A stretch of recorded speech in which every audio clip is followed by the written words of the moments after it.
Hello, everyone. Hope you're having a fantastic day. My name is Kmart, and I want to talk about some basketball. And today, we are going to be talking about the Philadelphia 76ers and whatever is sort of going on with them right now in terms of the James Harden situation. So, in case you are unaware, it's been a couple of days here since the news came out that the 76ers are no longer looking to trade James Harden, and they have called off any and all trade talks with the Clippers or with any other team, for that matter, in the league, and they plan for James Harden to report to training camp and play for the 76ers in the 23-24 season. So that's sort of the short version. If you want a slightly longer version, I did put out a video a couple of days ago when the news broke, sort of talking about a little bit more of the sort of immediate reactions. That'll be up on the screen somewhere right about now. Probably throw a link in the description of the video as well. But that's the short version. The 76ers aren't going to trade Harden. Harden is not happy about it. And that's maybe putting it the most politely that I can. So we're going to dive into a little bit more about what's going on here, what the perspective is from both Harden and the 76ers organization, and then a little bit more talk about some other issues that are going to stem from this incident for the 76ers moving forward. So, first and foremost, from the perspective of James Harden here, you've all probably seen the clip at this point, but Harden called Daryl Morey, who's the 76ers president of basketball operations and or GM. I don't remember his actual position, but called Daryl Morey a liar repeatedly, says he doesn't want to play for any team that Morey is involved with or in charge of. Harden apparently believes or was told or is claiming, because we can't really prove any of it yet, that basically when he signed with the 76ers, he signed for less money than he could have, which is true. He did take a pay cut, but he claims that he did so with the expectation that he was going to be receiving a long-term and, depending on what reports, max contract extension in that process. And of course, he did not receive one, right? He also implied that sort of at the time, the decision for him to opt into his player option in this offseason was with the understanding that he was opting into that player option to then be traded by the 76ers, which, according to the 76ers, they now no longer plan to do. So, yeah, it's not great. So basically, Harden's saying he took less money with the understanding that he was going to get a bigger extension later, and then they didn't give him that. He opted into his player option this season and decided not to go straight into free agency because he thought they were going to trade him, and now they're claiming that they're not going to do that either. So Harden's in a rough position here. He is trying to sort of make the 76ers uncomfortable. There's been some conflicting statements now about Harden. His agent originally claimed that James Harden wouldn't skip training camp, but now there's one of those anonymous sources close to Harden who says that he might be willing to not report. So the reporting coming out of Harden's camp is a little all over the place right now. We're not sure if we have a clear picture of whether or not he will report to training camp or not, whether or not he plans to sort of play or hold out or any of that stuff. So as of right now, that's a little up in the air, but what is very, very clear here is that Harden believes that he was promised or owed something by the 76ers that they refused to give to him. That is the gist of it from Harden's camp. From the 76ers perspective, or maybe specifically Daryl Morey's perspective, not even the Sixers organization, not really sure about that, but the other side of the argument here, for the 76ers, they have made no statement, no concrete statement whatsoever about whether or not they made any promises to Harden about an extension, about a trade, about anything like that. But honestly, that's a little obvious, right? Because if they did admit to doing any of that stuff, you are effectively admitting to tampering, to violating the NBA's rules, and basically admitting to what, by NBA standards, are illegal negotiations. So, yeah, there's no way the 76ers are really going to just flat out come out and say, yeah, we were tampering, we admit it. They're not going to do that. So, they're quiet on that front. What they have stated, though, is that they continue to hold the stance here for Harden where they will not trade him unless it's a move and a trade that makes them a better team, right? The problem with that wording is that it's a little bit vague from the fans' perspective, from the media's perspective.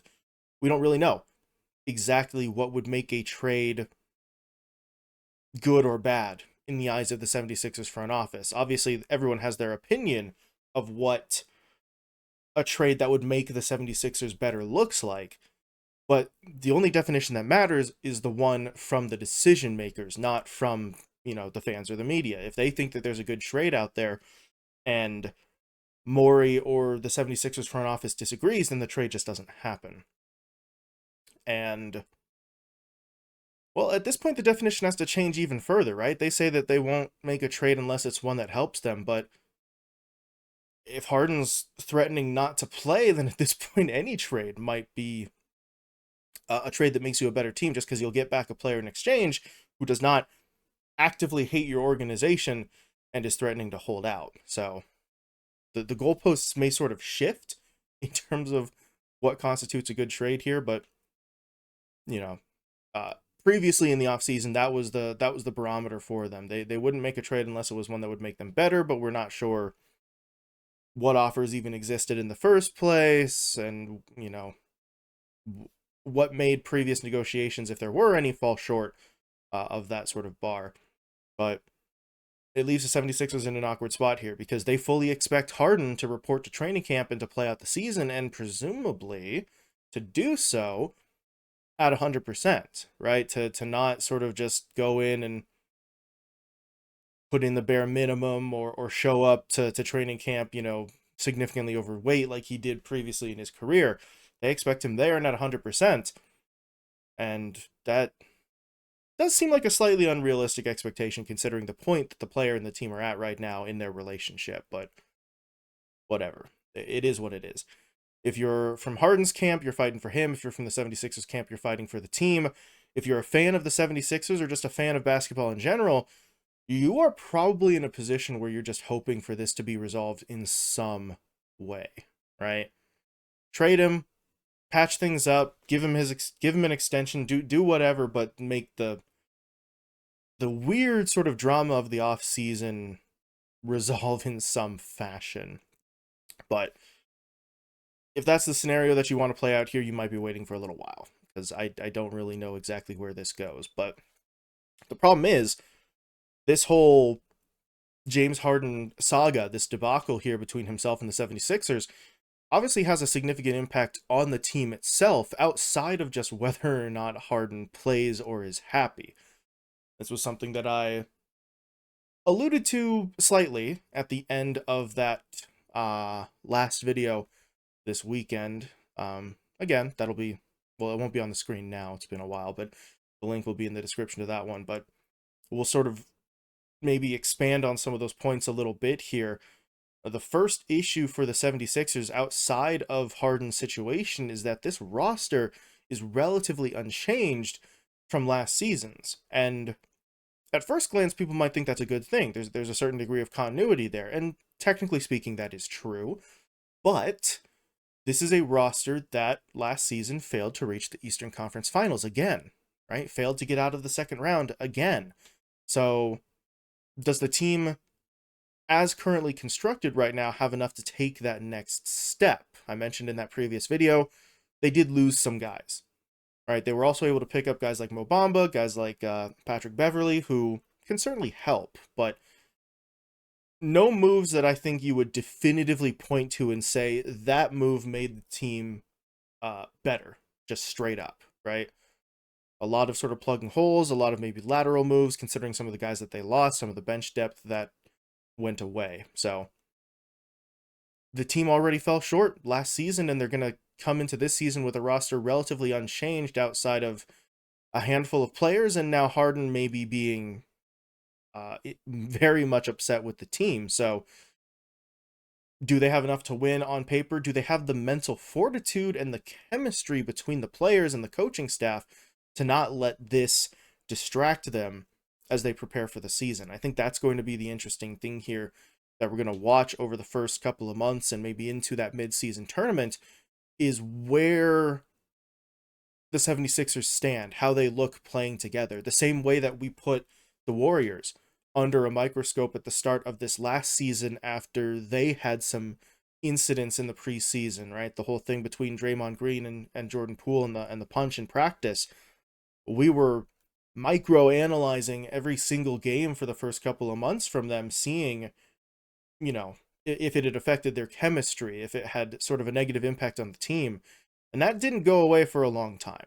And I think something similar is going to happen here for the 76ers. People are going to be looking into, every possession, trying to see how the team's holding up. So that is an added level of scrutiny that they're going to have to deal with. Speaking of scrutiny, the second point here for the 76ers is, how does Joel Embiid feel about all of this? Sorry, stumbled over those words. He's still signed for 3 more years, or not 3 more, 3 years, including this season, and then has a player option for a 4th after that. So he's still under contract for quite a while. If he wanted out, he would have to request an actual trade away from Philly. But the way that the way that the 76ers handles this Harden situation could have an impact on Embiid's decision making further down the line, right?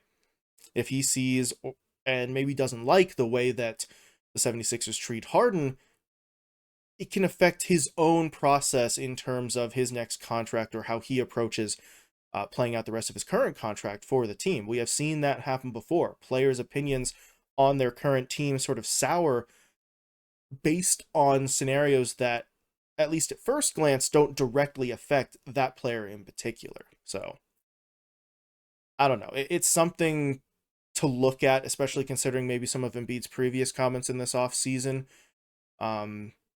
At the time, I didn't think that those comments were a big deal, but now between that and what's going on here, I would not be surprised if Joel Embiid was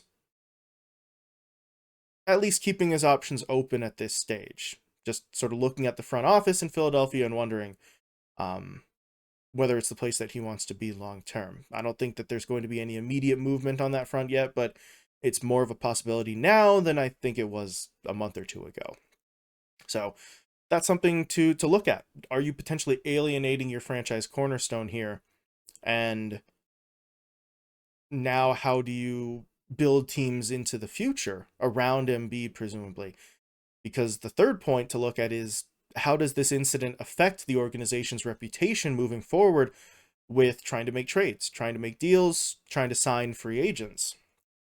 And maybe even more immediately relevant, how they deal with their own upcoming free agents, right? Let's forget about bringing in external help. Guys like Tobias Harris, guys like Tyrese Maxey are potentially going to be sort of free agents after this season or in the near future. But could events like this change their opinions on staying long term, on re-signing versus testing the free agent market?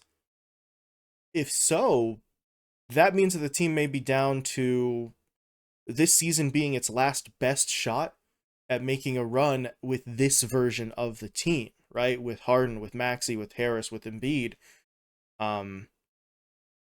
That should be a terrifying thought, I think, if you're a 76ers fan, not just because your team hasn't made it there before, but because if this is your last best shot with this iteration of the 76ers, it is going to come in a situation where, like I said, Harris is an impending free agent. Tyrese Maxey is extension eligible but hasn't been given one yet.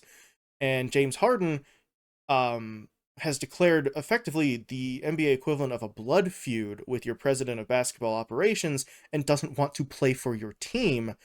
And this might be your last season to try for the conference finals, let alone the NBA finals, with this version of your lineup. I don't really like that proposition long term. You are balancing on a knife edge at this point. Although, moving forward, maybe the next version of the 76ers is a better one. Maybe guys like Tobias Harris and Tyrese Maxey, if they're kept or if they go, clear space for bigger signings or different rosters that sort of work better. But the 76ers have to think about their reputation, right? We've seen something similar, I think, most recently with Portland, who are also, trying to trade one of their star players. That whole situation has taken a massive backseat to the Harden news because obviously things blew up over the weekend. But for the past couple of seasons, even before Lillard actually requested the trade, there were some players, some coaches, some people, and obviously a lot of fans who kind of discounted Portland a little bit because of the way that they'd been handling the last few years of Lillard, of not building around him, of not committing to their star player. So, free agency would come around, there would be big names available, and people would kind of write Portland off because a lot of star players saw that the treatment Lillard was being given, the fact that they weren't really building around him, and they automatically kind of dropped the Trailblazers off of their list of preferred destinations. That could be a scenario that we see happen here with Philadelphia as well. If teams don't want to go and play for guys like Morey or for organizations who they feel may have sort of shortchanged their players, or Harden in particular. So, do I think that's what the opinion should be? I'm not really sure, because obviously we don't have the full information about what's happening with James Harden and who's in the right here in terms of whether or not they're telling the truth. But you can't deny that that's an opinion that some players are going to have no matter what the truth is. There are some players who are going to have a worse opinion of the Philadelphia 76ers because of this. And in terms of negotiation, in terms of free agency, in terms of making trades, things like that, the truth almost doesn't matter, because once that perception exists, once players think a certain way, or players, coaches, opposing GMs, it's very hard to get that bias out of your mind. So if you're the 76ers, you're sort of playing with fire here. And I don't really know how they resolve this. That's the number one thing. I'm going through all these points here of Harden's side, the 76ers side, and non-Harden related stuff that this team has to worry about. I don't really know how you fix it. If you trade Harden away, you get something back, sure, but your reputation still takes a hit. If you don't trade Harden, then Harden's going to be pissed off and your reputation still takes that same hit. So you've dug yourself into a hole here if you're Philadelphia, where basically no matter what happens, you're going to look a little bad. But we shall see. The decision making comes from the top for the 76ers, and yeah, for now it seems like the plan is to just not make a decision, right? They called off the trade talks. They're saying we expect Harden to show up to camp, and maybe that's that. And this sort of cools down until training camp and the preseason actually gets underway. But like I said, I'm not really 100% sure how this gets resolved and what the full-on effects are, but it could be pretty bad here for the 76ers. But yeah, that's all I really had here. Please let me know what you think. How does the situation with Harden get resolved? Are you on his side or the 76ers side, or maybe like me, just trying to wait and see if more information's coming out here? Do you think Harden plays for the 76ers? And perhaps most relevantly, I don't know if that's a word, but we're going to roll with it. What do you think about the idea that I floated there at the end, right? Do you think that this situation, regardless of how it resolves, is affecting the 76ers reputation across the league? Because I think that's the one that's going to have the most lasting long-term effects here for the team if it's true, right? That reputation could take years for people to sort of forget about. So do you think that that's relevant? Do you think that that could affect the 76ers and their negotiations with free agents and other teams in the future? Or honestly, that I could also just be kind of blowing it out of proportion and it may not be that big of a deal? But please let me know what you think. But other than that, we await the conclusion of whatever the hell this scenario is. But thank you all so much for watching, and I will talk to you later.